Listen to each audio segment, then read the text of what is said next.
ከጦር ዘረፋ ገንዘቦች ይጠይቁሃል። የዘረፋ ገንዘቦች የአላህና የመልእክተኛው ናቸው።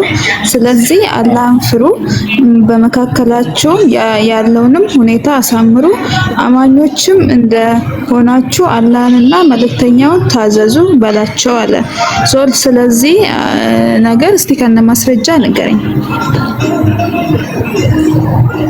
ማስረጃ አውጣና ምዕራፍ 8 ቁጥር 1 ነው። አሁን አንቺ የጠቀስሽው ማለት ነው። ሚውት አድርጊና አድምጪ። ኦኬ አዎ እሺ፣ ሚውት አድርጊና አድምጪ። ምዕራፍ 8 ቁጥር 1 ነው። አላህ Subhanahu Wa Ta'ala እንዲህ ይላል፣ የሰአሉነከ ዐኒል አንፋል ቁሊል አንፋሉ ሊላሂ ወረሱል። ኖ ቁርአኑን አውጣና አንተም አንብብ። ቁርአኑን አውጣልኝና አንብብ፣ እያሳየከኝ አንብብልኝ። ያው ከጦር ዘረፋ ገንዘቦች ይጠይቁሃል። የዘረፋ ገንዘቦች አላህና የመልእክተኛው ናቸው። አሁን አንቺ ያነበብሽው ነው፣ አዲስ ነገር አይደለም በመሰረቱ ማለት ነው። አንፋል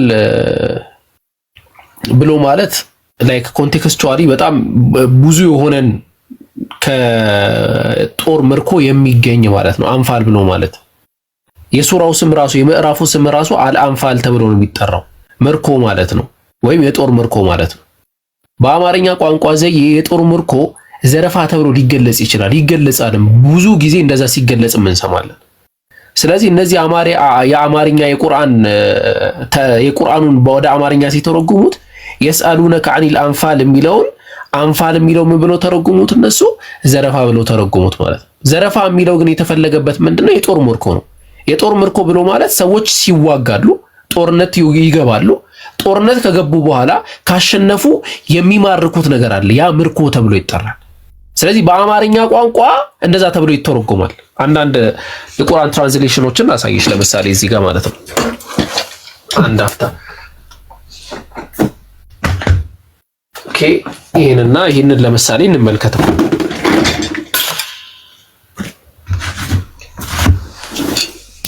ኦኬ፣ ይሄንን ሼክ መሐመድ ዜንን ትርጓሜ ለምሳሌ ላሳየሽ ምን እንደሚል ምዕራፉ ራሱ ምን ተብሎ እንደተቀመጠ ላሳየሽ። ተመልከች። ያው ይሄ የተተረጎመው በትልቁ ዓሊም ሼክ መሐመድ ዘህረዲን የተተረጎመ ነው። እሳቸው ምን ብለው ነው ያስቀመጡት? እዚህ ጋር ሱረቱል አንፋል ምዕራፍ 8ን በጦርነት የተማረኩ ገንዘቦች ሱረቱል አንፋል ብለው አስቀምጠው ከዛ ምን ብለው ተረጎሙ? ሲተረጉሙ መልእክተኛችን መሐመድ ሆይ በጦርነት ከተማረኩ ገንዘቦች ይጠይቁሃል። ዊታርጊ ባክስ በጣም ነው እንትን የሚረብሸው አንቺ ጋር ያለው። በጦርነት ከተማረኩ ገንዘቦች ይጠይቁሃል። በጦርነት የተማረኩ ገንዘቦች የአላህና የመልእክተኛው ናቸው ብሎ አስቀመጠ ማለት ነው። ይሄም አንቀጽ የወረደበት ምናምን ብለውም አጠቃላይ ሐሳቡን ያስቀምጣል።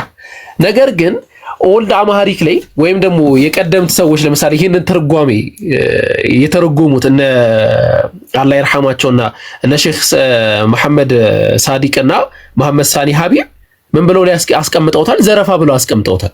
ምክንያቱም ዘረፋ በሚል እነሱ ምርኮን ስለሚያስቡ ማለት እና ስለ ምርኮ ነው የሚያወራው። ምርኮ ደግሞ ባይብሊካሊ እግዚአብሔር ራሱ ነቢያትን ሄደው እንዲዘርፉ ወይም ደግሞ ምርኮ እንዲወስዱ ያዘዛቸው ነው። ኢያሱ ላይ ራሱ ቤቶችን ምናምን አቃጥሉ ካለ በኋላ ምርኮችን ውሰዱ ብሎ አስቀምጧል። ሌሎችም ብዙ ጥቅሶች ላይ ብትመለከቺ ሴቶች፣ ደናግላን ሴቶች፣ ወጣት ሴቶች እንደ ምርኮ ተደርገው ይወሰዱ ነበረ በሙሴ ሕግ ማለት እና ስለ ምርኮ ነው የሚያወራው፣ ሌላ ነገር አይደለም። መቀጠል ትችላለሽ። ኢምራን መጨመርላት ነገር ካለ መቀጠል ትችላለሽ። አንተ ገለጸን እንትን በስርዓት አላስለም። ምክንያቱም እዚህ ጋር ዘረፋ የሚል ቃል ነውና ዘረፋ ደግሞ አስእንዴት ወይ ዘረፋ የሚለውን ነገር እነሱ አያውቁትም ወይስ ትርጉሙን አያውቁትም? እንዴት አሁን አንተ ካልከው ቃል ወደ ዘረፋ ሊመጡ ቻሉ? ዘረፋ ምን ማለት ነው? ዘረፋ ማለት ስርቆት ማለት እኮ ነው። በቃ ሰረቁ ማለት ነው ዘረፋ እና ትልቁ ላይ አርጋታል የገስቱን ስልጣን ምን ሙላው ይምራል። እስቲ ዘረፋ ማለት ስርቆት ነው የሚለውን ከየትኛውም የአማሪክ ሌክሲከን ተጠቅመሽ አምጪ። የትኛውንም አማሪክ ሌክሲከን ትልቁ ላይ አርጓት ያጀማ። ዘረፋ ማለት ስርቆት ነው የሚለውን ከየትኛውም የአማሪክ ሌክሲከን እስቲ አቅርቢልኝ። ቶሎ በይ። ይኸው እዚህ ጋር እኮ ያው ሰው አሁን ሲሰረቅ ምን ተሰረቅኩ አይደል የሚለው አልጠየቅሽም። እንደዛ ኖ ሰው ምን ይላል አይደለም። እስቲ የትኛው የአምሃሪክ ሌክሲከንን የአምሃሪክ ማውጫን የትኛውን ተጠቅመሽ በደንብ አስተውይ። የትኛውን ማውጫ ተጠቅመሽ ዘረፋ ማለት ስርቆት ነው የሚለውን አሳዩን ነው እንዴ? ማሳየት እኮ አይጠበቅብኝም። ያው ማመንትም የምናውቀው እኮ ነገር ነው። እንደዛ ከሆነ በቃ ሚዩት አድርጊ። እንደዛ ከሆነ ችግር የለውም። እኛ ግን ምን ብለን አስቀመጥንላት? እንደተመለከታችሁት እናንተ በወልደ አምሃሪክ እንደዛ ብለው አስቀምጠዋል። ምን ብለው አስቀምጠዋል? በወልደ አምሃሪክ ላይ ዘረፋ ብለው አስቀምጠዋል። ዘረፋ የሚለውን እነሱ ምርኮ ለሚለው ዘረፋ በሚል ይጠቀሙ ነበረ። ይሄንን በጣም ብዙ ሌሎች የአምሃሪክ ስኮላሮችም የአማርኛ መጽሐፍት የምታነቡም ከሆነ ታገኛላችሁ። ዘረፋ የሚለውን ለምርኮ ይጠቀሙት ነበረ። ዘረፈ ምናምን የሚለው ማለት። ስለዚህ ከዛ አንጻር ነው። ደግሞ ኡስታዝ አቡበከር አንድ ተጨማሪ ነገር አለ። ሰላም አለይኩም። ወአለይኩም ሰላም ወራህመቱላሂ ወበረካቱ። ተጨማሪው ነገር ምንድነው መሰለህ ኡስታዝ አቡበከር፣ ምርኮ የሚባለው ነገር አብዛኛውን ጊዜ አፕላይ የሚደረገው ሰዎች ላይ ነው። የሚማረኩት ሰዎች ናቸው። አብዛኛውን ጊዜ በሰው ላይ ነው ምርኮ የሚባለውን ቃል የምንጠቀመው። በንብረት ላይ ሲሆን ደግሞ ምርኮ የሚለው ነገር የሰውንና የእንትኑን ለመለየት የንብረቱን ለመለየት ዘረፋ በሚለው መጠቀም ይቻላል። ዲፕሊ አማርኛ ውስጥ በደንብ አድርጋ የምትሄድ ከሆነ ይቺ ወገናችን አማርኛ ውስጥ በደንብ አድርጋ ዲፕሊ መሄድ የምትችል ከሆነ ታገኘዋለች። ይሄን ነገር ዘረፋ የሚባለው ነገር የተጠቀመበት ምክንያት የሰዎች ምርኮ አለመሆኑን ለማሳየት ነው። የብር ምርኮ መሆኑን ለማሳየትም ጭምር ነው ማለት ነው። ይሄ ምን ያህል ምጡቅ እንደነበሩ ምን ያህል በአማርኛም ቃላቶችን እየለዩ እንደተጠቀሙ የሚያሳይ እንጂ ምንም አይነት ጉድለት ያለበት ነገር አይደለም። ይሄ እንትኔን እኮ አጥቸው ነው መዝገበ ቃላትን አጥቸው ነው የክርስቲያኖችን በመጽሐፍ ቅዱስ ማህበር የተቀመጠው መዝገበ ቃል ላይ ራሱ ተመሳሳይ ነገር ነው የሚያስቀምጠው። አይ ቲንክ ስላጣሁት ነው ከስልኬ ላይ ፈልጓለሁ እና ሐሳቡ እንደዛ ነው በአጠቃላይ። እና የጦር ምርኮ የተባለው ነገር ቅድም ጠቅሼልሻለሁ። ኦሪት ዘዳግም ምዕራፍ 20 ቁጥር 13 ላይ ብትመለከቱ አምላክ እግዚአብሔር በእጅ አሳልፎ በሰጣት ጊዜ ወንዶችን ሁሉ በሰይፍ ስለት ግደላቸው፣ ሴቶቹና ህፃናቱን ግን እንስሳይቱን በከተማይቱ ያለውን ምርኮ ሁሉ ለራስህ ትማርካለህ፣ አምላክ እግዚአብሔር የሰጠህ የጠላቶችን ምርኮ ትበላለህም ብሎ ነው ያስቀመጠው። ስለ ጦርነት ነው እያስቀመጠ ያለው። የጦርነት ዘረፋ ተብሎ የተቀመጠው ሙስታዝን በደንብ አድርጎ አብራርተውታል። ምርኮ ማለት ነው። እንደውም ምርኮ የሚለውን ከሰው ለመለየት ነው ብለው ነው ሁላ ያስቀመጡት ማለት ነው።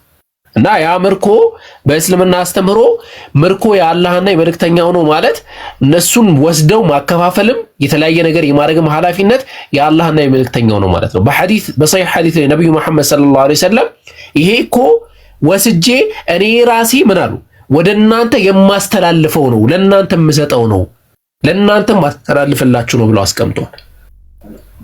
ስለዚህ ከዛ አንፃር መመልከት ማየት እንችላለን ማለት ነው። እሺ አሁንም ሱራ 8 ቁጥር 41ን ክፈትልኝና። እሺ ምን ይላል? ቢያንስ ማስረጃሽን አንብቢ ከፍቺ እንኳን አይ ክፈትልኝና አንተ ጋር ላንብበው። አንተ እኮ ምንድነው ሐሳቡን አታውቂውም? ዝም ብለሽ ነው የመጣሽው ሳታውቂው? ኖ አሁንም ስለዚህ ነገር ነው የሚናገረው እዚህ ጋር ማለት ነው እኮ ተመሳሳይ ነው። ጥያቄሽ ተመሳሳይ ነው፣ መልሳችንም ተመሳሳይ ነው። ምናልባት እዚህ ጋር ሊለይ ይችላል ካነበብኩት አንፃር። አይለይም። ወአዕለሙ አነማ ገኒምቱም ሚን ሸይኢን የሚለው ነው የቁርአን አንቀጽ ፈኢነ ሊላሂ የሚለው። እሺ ላንብብልክና እስኪ አንድ ከሆነ እንተዋዋለን፣ ከተለየም ያ ልዩነቱን ትነግረኛለህ። እሱ ነው ሻምብ። እሺ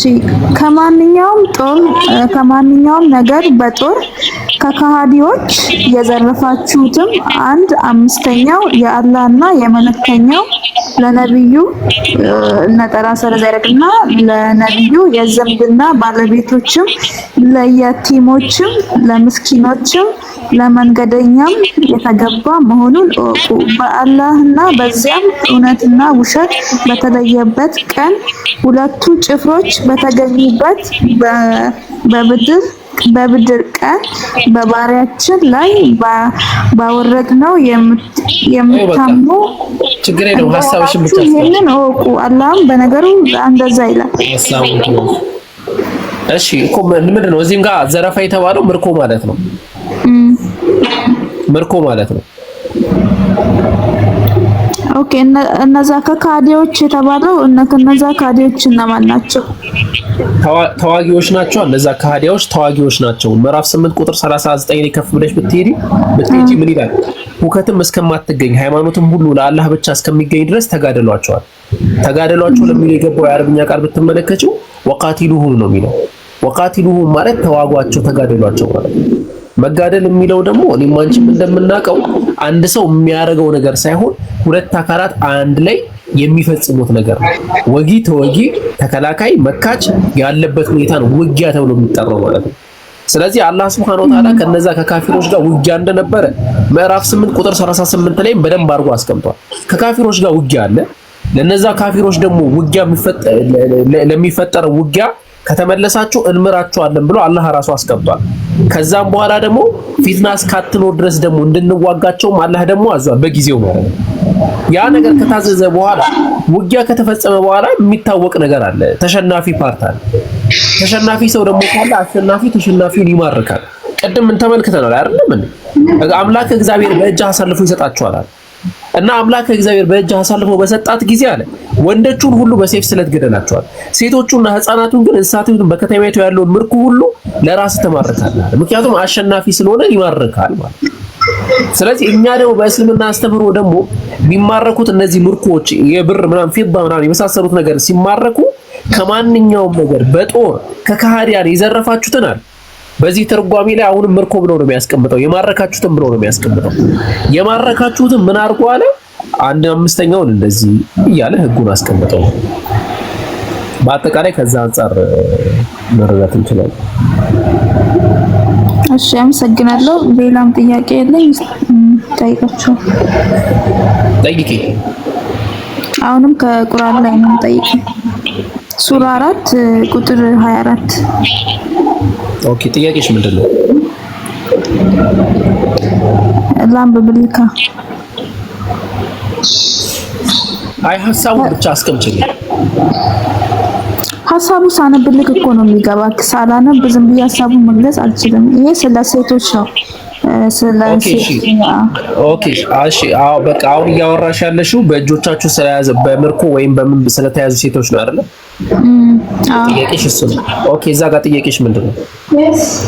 እዚህ ጋር ጥያቄ ከሴቶችን በባል ጥብቆቹ እጆቻችሁ በምርኮ የያዟቸው ሲቀሩ በእናንተ ላይ እርም ናቸው። ይህን አላህ በእናንተ ላይ ጻፈ።